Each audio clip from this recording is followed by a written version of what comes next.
Salam. Malam ini tentunya kita semua sebagai umat Kristiani sedang mempersiapkan diri kita untuk menyambut dan merayakan hari di mana Yesus Kristus menyerahkan dirinya sebagai korban penebus dosa bagi semua umat manusia. Kita merayakannya pada besok hari yang disebut dengan Jumat Agung, di mana Yesus menyerahkan diri, mati, disalibkan untuk menebus dosa semua umat manusia. Dan malam seperti ini, sebelum Yesus mati disalibkan, ada peristiwa-peristiwa yang luar biasa yang terjadi saat Yesus makan Paskah untuk yang terakhir kali bersama-sama dengan murid-muridnya, dan saat Yesus berada di Taman Getsemani bersama murid-muridnya. Di waktu itu Yesus sedang berdoa dan menyerahkan kepada Bapa di sorga, agar kehendak Bapa di sorgalah yang terjadi pada waktu itu. Tapi pada hari ini kita juga akan mempelajari hal-hal yang saya katakan tadi merupakan hal-hal yang luar biasa. Karena di malam seperti ini, sebelum Yesus mati disalibkan, disitulah terjadi peristiwa penolakan, penyangkalan, dan pengkhianatan yang dilakukan oleh murid-muridnya sendiri. Saat kita membaca peristiwa ini, maka kita tahu Yesus telah ditolak oleh murid-muridnya. Yesus juga menerima penyangkalan dari murid-muridnya, dan Yesus juga menerima pengkhianatan dari seorang muridnya. Dan itu merupakan sebuah peristiwa yang sungguh-sungguh sangat menyedihkan. Dan kalau kita kembali dan merenungkan malam seperti ini lebih dari 2000 tahun lalu, saat Yesus makan Paskah bersama-sama dengan murid-muridnya, dan saat Yesus waktu itu mengingatkan murid-muridnya akan hal yang nanti akan terjadi, maka tentunya kita bisa menarik pelajaran dari semua itu dan tahu betapa kehidupan mengikut Yesus dan mentaatinya merupakan sebuah perjuangan dan sebuah komitmen harus dibuat, harus diambil untuk melakukan dan melaksanakan semua kehendak Bapa di sorga. Hari ini kalau kita ingat bahwa Yudas adalah orang yang telah mengkhianati Yesus. Pada malam seperti ini lebih dari 2000 tahun lalu sebelum Yesus disalibkan. Tapi sebenarnya Yesus telah mengingatkan Yudas pada waktu itu supaya Yudas seharusnya tidak melakukan itu. Mengenai Yesus mengingatkan Yudas itu tertulis dalam Injil Markus, itu juga dalam Injil Matius dan Injil Lukas. Tapi saya baca bagi kita semua dalam Injil Markus pasal 14 ayat yang ke-18 sampai 21 yang berkata begini. Ketika mereka duduk di situ dan sedang makan, Yesus berkata, "Aku berkata kepadamu, sesungguhnya seorang di antara kamu akan menyerahkan aku, yaitu dia yang makan dengan aku." Maka sedihlah hati mereka, dan seorang demi seorang berkata kepadanya, "Bukan aku ya Tuhan?" Ia menjawab, "Orang itu ialah salah seorang dari kamu yang 12 ini. Dia yang mencelupkan roti ke dalam satu pinggang dengan aku. Anak manusia memang akan pergi sesuai dengan yang tertulis, sesuai dengan yang ada tertulis tentang dia. Akan tetapi celakalah orang yang olehnya anak manusia itu diserahkan. Adalah lebih baik bagi orang itu sekiranya ia tidak dilahirkan." Apa yang kita lihat dari cerita ini? Yang kita lihat dari cerita ini adalah Yesus sudah mengingatkan Yudas tentang adanya bahaya yang sedang menanti dia jika ia meneruskan niatnya untuk menyerahkan Yesus kepada imam-imam kepala dan kepada pemimpin-pemimpin orang Yahudi yang saat itu sedang membenci Yesus. Tapi Yudas tetap meneruskan niatnya dan tetap melakukan apa yang direncanakannya, dan itu dibuktikan pada waktu Yesus berada di Taman Getsemani dengan murid-muridnya. Kemudian Yudas datang dan memberikan kode kepada orang-orang prajurit-prajurit yang besertanya, yaitu dia mencium Yesus, dan mereka tahu itulah orang yang akan mereka tangkap karena Yudas telah mengkhianatinya. Dari sini juga, selain pengkhianatan dari Yudas, kita tahu bahwa semua murid-murid Yesus di taman itu juga menyangkal Yesus, menolak Yesus. Karena waktu itu mereka semua meninggalkannya. Mereka terkocar-kacir, lari, meninggalkan Yesus seorang diri di tempat itu. Dan itulah yang terjadi di Taman Getsemani. Selain itu, Yesus juga sudah mengingatkan Petrus tentang adanya penyangkalan yang akan dilakukannya. Tetapi Petrus juga sepertinya tidak terlalu berhati-hati di sini, sehingga dia tetap meneruskan apa yang dilakukannya, yaitu dia menolak dan menyangkal Yesus. Injil Markus pasal 14 ayat 26 sampai 31 berkata begini. Sesudah mereka menyanyikan nyanyian pujian, pergilah mereka ke Bukit Zaitun.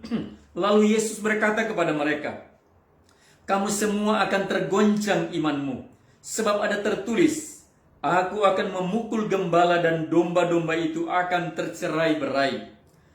Akan tetapi sesudah aku bangkit, aku akan mendahului kamu ke Galilea. Kata Petrus kepadanya, biarpun mereka semua tergoncang imannya, aku tidak. Lalu kata Yesus kepadanya, aku berkata kepadamu sesungguhnya, pada hari ini, malam ini juga, sebelum ayam berkokok 2 kali, engkau telah menyangkal aku 3 kali. Tetapi dengan lebih bersungguh-sungguh Petrus berkata, sekalipun aku harus mati bersama-sama engkau, aku takkan menyangkal engkau. Semua yang lain pun berkata demikian juga. Nah, apa yang kita baca di dalam ayat ini?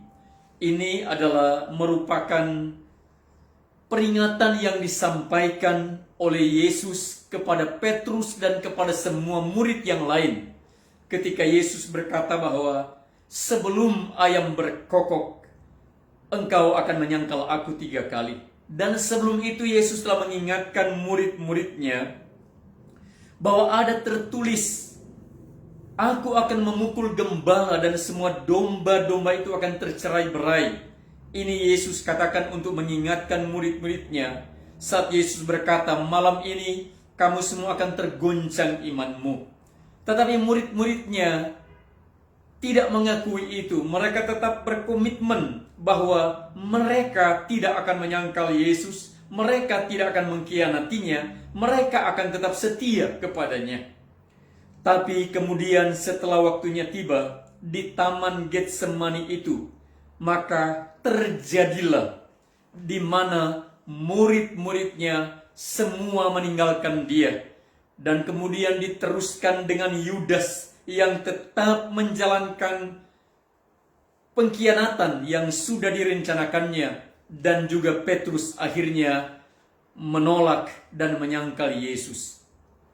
Kalau kita merenungkan peristiwa ini, sebenarnya kegagalan dari para murid di Taman Getsemani itu juga perlu menjadi pelajaran bagi semua orang percaya untuk mengetahui apa seharusnya yang dilakukan oleh para murid supaya mereka tidak menyangkal Yesus dan tidak meninggalkannya pada waktu itu. Karena bisa saja terjadi kesulitan-kesulitan yang dialami oleh para murid akan kita alami juga. Malam itu benar-benar adalah sebuah malam yang sangat mencekam. Karena malam itu adalah sebuah malam yang menjadi penentuan bagi Yesus Kristus yang disebut anak domba Allah, yang disebut anak manusia yang akan menyerahkan dirinya sebagai korban penebus dosa. Dan malam itu adalah sebagai malam penentuan. Dan kalau kita membaca dalam kitab-kitab Injil, baik dalam Markus pasal 14 ayat 32 sampai dengan ayat yang ke 42 dan juga di dalam Injil Matius 26 ayat 36 sampai 46 serta Lukas pasal 22 ayat 39 sampai 46 semua menuliskan apa yang dilakukan oleh Yesus. Di Taman Getsemani, Yesus berdoa kepada Bapa di sorga. Dia bawa murid-muridnya ke sana. Kemudian dia meninggalkan mereka dan maju beberapa langkah ke depan untuk berdoa. Dia bawa Petrus, Yohanes, dan Yakobus. Kemudian dia maju sedikit lalu berdoa. Tapi ketika dia kembali pada mereka, Alkitab mencatat dengan jelas bahwa murid-murid itu semuanya dalam keadaan tidur atau mereka tertidur. Seharusnya malam itu mereka tahu kalau mereka sadar apa yang akan mereka hadapi sebagaimana yang Yesus sudah ingatkan bagi mereka. Seharusnya mereka bisa berdoa kepada Bapa di sorga sebagaimana Yesus yang berdoa dan menyerahkan semuanya ke tangan Bapa di sorga. Begitulah sebenarnya seharusnya murid-muridnya. Tapi pada waktu itu apa yang kita baca dalam Alkitab, khususnya saya bacakan untuk kita dalam Markus 14 ayat ke-37 berkata, setelah ia datang kembali dan mendapati ketiganya sedang tidur, ia berkata kepada Petrus, Simon, sedang tidurkah engkau? Tidakkah engkau sanggup berjaga-jaga 1 jam? Berjaga-jagalah dan berdoalah, supaya kamu jangan jatuh ke dalam pencobaan. Roh memang penurut, tetapi daging lemah. Ini adalah apa yang disampaikan oleh Yesus pada Petrus dan pada semua muridnya. Dari sini kita tahu tujuan dari Yesus membawa murid-muridnya di Taman Getsemani adalah supaya mereka semua berdoa dan mencari kehendak Bapa di sorga sebagaimana yang Yesus lakukan. Dia berdoa dan mencari kehendak Bapa di sorga. Karena Yesus sendiri, walaupun dia adalah Tuhan yang menjadi manusia, tapi dalam keadaannya sebagai manusia, dia tahu tidak mudah beban, kesulitan, pencobaan yang akan dihadapinya. Ingatlah Bapak, Ibu, dan saudara-saudara yang kekasih, bahwa di dunia ini, apa yang merupakan kekuatan kita sebagai orang-orang percaya dalam mengiring Tuhan adalah doa. Kita berdoa pada Bapa di sorga, meminta pertolongannya, meminta perlindungannya, meminta penyertaannya, supaya kita dilindungi dan dipelihara olehnya di atas bumi yang penuh dengan kesulitan dan penderitaan ini. Barangkali ada waktu-waktu di mana kita masuk dalam situasi yang sangat mencekam, dalam situasi yang sangat menakutkan. Mungkin tidak seperti peristiwa yang Yesus alami di Taman Getsemani, tapi ada masa-masa yang kita alami yang sangat menakutkan. Apakah itu karena gempa bumi? Apakah itu karena bencana alam lainnya? Apakah itu karena krisis ekonomi? Apakah itu karena hal-hal menakutkan lainnya? Apapun itu, sesuatu yang mungkin sedang mengancam kita, mengancam nyawa kita, mengancam karir kita, mengancam masa depan kita, ketidakpastian dalam segala sesuatu. Ini merupakan hal yang bisa saja mencekam dalam kehidupan kita. Tapi Yesus telah memberikan sebuah contoh bagaimana dia menjalani dan bisa keluar dari seluruh kesulitan ini. Adalah Yesus berdoa kepada Bapa. Dia ingatkan kepada Petrus dan semua teman-temannya, semua murid-muridnya yang lain. Tidakkah kamu sanggup berjaga-jaga 1 jam dengan aku? Berjaga-jagalah dan berdoalah, supaya kamu jangan jatuh ke dalam pencobaan. Yesus mengingatkan murid-muridnya agar berjaga-jaga dan berdoa supaya jangan jatuh ke dalam pencobaan. Inilah yang tidak dilakukan oleh murid-muridnya. Mereka tidak berdoa sehingga mereka lengah. Mereka tidak berdoa dan tidak berjaga-jaga yang membuat mereka tidak waspada dalam iman mereka. Dan akhirnya mereka menolak Yesus. Petrus menyangkal Yesus, Yudas mengkhianati Yesus. Seharusnya kalau mereka berdoa kepada Bapa, mungkin akan terjadi suatu perubahan di tempat itu. di mana mereka bisa beroleh kekuatan, di mana mereka bisa beroleh pertolongan dari Tuhan dalam menghadapi semua krisis, menghadapi masa-masa yang sulit dan yang sangat mencekam yang mereka hadapi pada malam itu.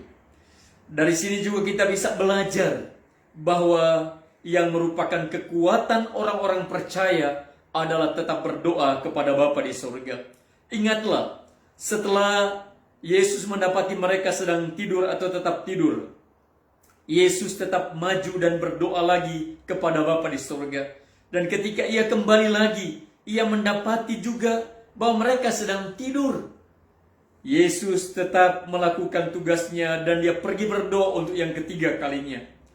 Kemudian setelah ia berdoa untuk ketiga kalinya, Alkitab mengatakan, kemudian ia kembali untuk ketiga kalinya dan berkata kepada mereka, tidurlah dan istirahatlah. Tidurlah sekarang dan istirahatlah. Itulah yang tertulis dalam Injil Markus pasal 14 ayat 41. Tidurlah sekarang dan istirahatlah. Kemudian dia berkata, cukuplah, saatnya sudah tiba. Lihat anak manusia diserahkan ke tangan orang-orang berdosa. Bangunlah, marilah kita pergi. Dia yang menyerahkan aku sudah dekat. Di sini Yesus memberikan waktu untuk murid-muridnya tidur. Tapi saat mereka tetap tidur, Yesus juga katakan cukup. Jadi tidur jangan kebablasan. Tidurlah yang cukup dan kemudian bangunlah untuk berdoa. Apakah di tengah malam, apakah di pagi hari, atau kapan saja waktu yang terbaik menurut kita untuk kita berdoa, lakukanlah dan berdoalah kepada Bapa di surga. Sesudah itu Yesus berkata kepada mereka, bangunlah, marilah kita pergi. Ayat-ayat ini dapat mendorong kita semua untuk dapat menggunakan waktu dengan baik. Memang ada waktunya kita harus tidur, memang ada waktunya kita harus istirahat, tapi jangan kebablasan. Ingatlah, kita harus berdoa kepada Bapa di surga, karena doa itu merupakan kekuatan kita. Doa juga merupakan nafas rohani dari orang-orang percaya. Doa itu akan menjadi perlindungan kita, karena Tuhan mendengar doa kita dan pasti akan melindungi kita. Ingatlah peristiwa yang terjadi di sini. Sebenarnya Yesus sudah mengingatkan murid-muridnya akan bahaya yang akan terjadi, bahwa mereka semua akan tergoncang imannya. Tapi mereka tidak waspada dan mereka tidak berdoa pada waktu itu. Sementara Yesus mengambil waktu untuk berdoa kepada Bapa di surga. Yudas juga, walaupun Yesus sudah mengingatkannya bahwa celakalah orang yang olehnya anak manusia diserahkan, tapi Alkitab juga mencatat bahwa Yudas tetap meneruskan pengkhianatannya. Bukan hanya lagi rencana pengkhianatan, tapi tindakan pengkhianatan yang direncanakannya, dilakukannya. Benar-benar dia mengkhianati Yesus pada waktu itu. Lalu kemudian Petrus benar-benar dia menyangkal Yesus dan berkata, aku tidak kenal orang ini. Ini adalah malam yang sangat menyedihkan. Peristiwa yang dialami oleh Yesus, di mana murid-muridnya meninggalkan dia seorang diri, dan juga Yudas mengkhianatinya, serta Petrus menyangkalnya pada waktu itu. Dari cerita mengenai penolakan, pengkhianatan, dan penyangkalan ini, kita bisa belajar dari sini bahwa bisa saja ini juga terjadi dalam kehidupan kita. Apakah kita yang dikhianati atau kita ditolak, disangkal oleh orang lain yang merupakan mungkin sahabat saudara-saudara yang kekasih, mungkin orang yang kita kasihi, mungkin orang yang kita hargai, kita tolong dan sebagainya. Kalau itu terjadi, bagaimana caranya kita bisa keluar dari seluruh kesulitan kita supaya kita tidak ikut berdosa dalam menghadapi masa-masa sukar yang kita alami ini? Berdoalah kepada Bapa di surga. Serahkanlah semua ke dalam kehendak-Nya, karena itulah akan menjadi kekuatan bagi semua orang percaya. Di samping kita perlu mengambil waktu dan berdoa kepada Bapa di sorga, kita juga perlu mendengar firman Tuhan yang disampaikan oleh Tuhan. Sekarang kita tidak bisa mendengar suara langsung dari Tuhan yang berbicara seperti manusia. Tapi Alkitab adalah firman Allah yang tertulis secara sempurna, yang dapat kita baca, kita pelajari, dan kita renungkan. Dan itu adalah suara Tuhan bagi kita. Sementara kita membaca Alkitab dan merenungkan isi Alkitab, kita juga bisa mendengar firman Tuhan dalam tiap-tiap ibadah di gereja kita masing-masing. Kita bisa juga belajar dan mendengar suara Tuhan melalui perenungan-perenungan waktu penyendirian kita dengan Tuhan, saat teduh yang kita ambil dan kita buat untuk merenungkan firman Tuhan dan sebagainya. Semua itu dapat kita lakukan untuk mentaati Tuhan. Dan mungkin ada hal-hal yang saudara-saudara lakukan untuk belajar firman Tuhan dengan cara saudara-saudara sendiri. Semua itu kalau kita lakukan dan kita melakukan perintah Tuhan, maka firman Tuhan itu, perintah Tuhan itu akan mencegah kita dari melakukan tindakan-tindakan yang akan menjerumuskan kita ke dalam kesulitan, ke dalam kesukaran, atau juga ke dalam kebinasaan. Dari cerita yang kita baca, kita harus ingat apa yang dikatakan oleh Amsal pasal 15 ayat 29. Tuhan itu jauh dari orang fasik, tetapi doa orang benar itu didengarnya. Lalu kemudian Amsal 13 ayat 15 berkata, akal budi yang baik mendatangkan karunia, tetapi jalan pengkhianat mencelakakan mereka. Ingatlah apa yang dikatakan oleh Alkitab di sini, yaitu doa orang benar didengar oleh Tuhan. Sekali lagi, doa orang benar didengar oleh Tuhan. Tapi jalan pengkhianat akan mencelakakan mereka. Karena itu, jalanilah hidup dengan tetap berdoa pada Tuhan. Kalau ada di antara saudara-saudara yang dikhianati, siapapun yang mengkhianati saudara-saudara, serahkan semua pada Tuhan. Biarlah kiranya Tuhan yang akan berperkara. Kalau mereka sadar dan mereka bertobat, kita bisa bersyukur pada Tuhan, karena terjadi pertobatan pada mereka yang mengkhianati kita. Tapi seandainya itu tidak terjadi, ingatlah apa yang dikatakan Alkitab. Jalan pengkhianat akan mencelakakan mereka itu. Ingat apa yang terjadi dengan Yudas. Cara mati dari Yudas yang mengkhianati Yesus. Itu tertulis dalam Kisah Para Rasul pasal 1. Saya baca khusus ayat yang ke-18 berkata, Yudas ini telah membeli sebidang tanah dengan upah kejahatannya. Lalu ia jatuh tertelungkup dan perutnya terbelah sehingga semua isi perutnya tertumpah keluar. Cara mati dari Yudas Iskariot yang mengkhianati Yesus itu sangat tragis, sangat-sangat menyedihkan. Tapi semua itu terjadi karena merupakan pilihan yang dibuat oleh Yudas sendiri. Karena kita ingat Petrus yang telah mengutuk dirinya dan berkata dia tidak mengenali Yesus. Pada akhirnya dia menyesal dan dia bertobat. Setelah Yesus bangkit dari kematian, dia mendapatkan karunia dari Tuhan dan pengampunan dari Tuhan. Tapi Yudas membuat keputusan dalam penyesalannya untuk mengakhiri hidupnya sendiri. Ia merupakan tindakan kebodohan yang diambil oleh seorang yang sudah gagal.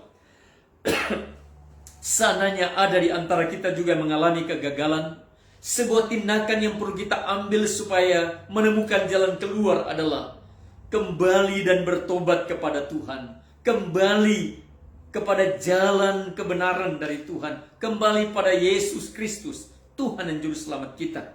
Dia pasti akan menerima kita apa adanya dan mengampuni kita dari segala dosa kita. Tapi tindakan penyesalan yang diakhiri dengan sebuah aksi membunuh diri sendiri, itu adalah sebuah tindakan yang bodoh dan yang membuat orang binasa di dalam dosanya. Dan yang lebih penting bagi kita lakukan adalah supaya kita mendengar firman Tuhan, melakukannya dan berhati-hati dan tidak melakukan apa yang bertentangan dan berlawanan dengan kehendak Tuhan. Ingatlah doa itu telah menjadi kekuatan dari Yesus Kristus dalam menghadapi penyalipan. Dan doa itu dapat menjadi kekuatan bagi kita semua dalam menghadapi semua kesukaran-kesukaran yang kita hadapi di bumi ini.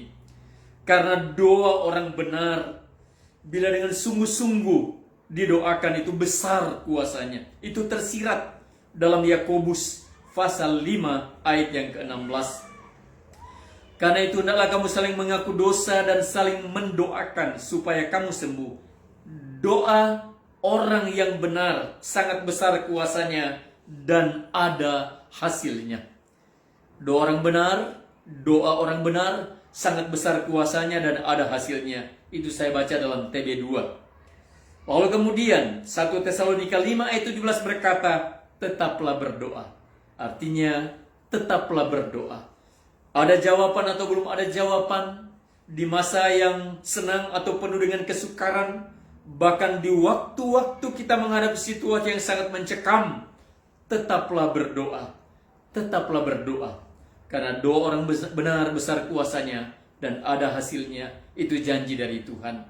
Kiranya melalui renungan firman Tuhan pada malam hari ini, kita mendapatkan kekuatan, mendapatkan pertolongan dari Tuhan, sehingga kita bisa siap menghadapi dunia yang sangat mencekam, dunia yang tidak menentu tujuannya, dunia yang mendatangkan banyak kesukaran dan kesulitan bagi kita sebagai anak-anaknya. Tapi doa akan menjadi kekuatan kita, sehingga kita bisa menunaikan semua tugas kita dengan baik, dengan benar, sampai akhirnya kita kembali kepada Tuhan sebagai orang yang benar di hadapannya. Kiranya Tuhan memberkati kita semua dengan firman-Nya ini. Dan mari saya ajak kita sama-sama berdoa. Bapa di surga, Bapa, dalam nama Yesus, kami datang di hadapan hadirat-Mu. Dan kami bersyukur atas kasih karunia dan anugerah-Mu bagi kami semua. Terima kasih buat firman-Mu. Kiranya Tuhan tanamkan firman ini dalam hati kami, supaya kami ingat, kami merenungkannya, dan kami tetap berhati-hati dalam menjalani hidup kami. Kami tetap berdoa kepadamu dan memohon perlindunganmu, serta menyerahkan segala sesuatu menyangkut hari depan kami, menyangkut tugas kerja kami di dalam rencana dan kehendak-Mu yang terbaik. Terima kasih Bapa di surga. Kalau ada anak-anak-Mu atau siapapun yang menemukan siaran ini yang sedang menghadapi kesulitan, tolonglah dan jamahlah kiranya. Tuntunlah, berikanlah jalan keluar atas semua masalah yang sedang mereka hadapi. Kalau ada keadaan sakit yang berkepanjangan, kami berdoa dalam nama Yesus, Tuhan sembuhkan semuanya. Kalau ada yang sedang kecewa, Tuhan tolong. Kiranya bisa keluar dari semua kekecewaan yang sedang mereka hadapi saat ini. Semua yang dalam kesulitan ekonomi, Tuhan bukakan jalan. Tunjukkan jalan, bukakan jalan. Tolonglah kami semua untuk dapat mengatasi semua kesulitan dalam perekonomian. Mereka yang mengalami kesulitan dalam membiayai anak-anak mereka yang sedang sekolah atau sedang kuliah, Tuhan buka jalan, Tuhan tolong, Tuhan berkati supaya menerima berkat di mana mereka bisa menyelesaikan semua persoalan keuangan, pembiayaan, persekolahan dan kuliah dari anak-anak mereka. Bapa di surga, apapun yang menjadi masalah kami berdoa, serahkan dalam tangan-Mu, memohon pertolongan-Mu. Kami percaya kepadamu bahwa Tuhan akan mendengar doa kami. Tuhan akan menjadi pertolongan bagi kami. Terima kasih Bapa di surga. Terima kasih buat malam hari ini. Tolonglah biar esok hari kami siapkan hati kami, hidup kami, keluarga kami untuk datang beribadah di gereja masing-masing dan memperingati hari kematian Yesus Kristus, Jumat Agung, di mana dosa kami dan dosa seluruh umat manusia di bumi mendapatkan penebusan dari Yesus Kristus, Juru Selamat kami. Terima kasih Bapa, segala puji syukur bagimu. Dalam nama Yesus Tuhan kami berdoa. Haleluya. Amin. Saudara-saudara, sampai di sini pertemuan kita pada malam hari ini, dan sampai kita jumpa lagi. Salam.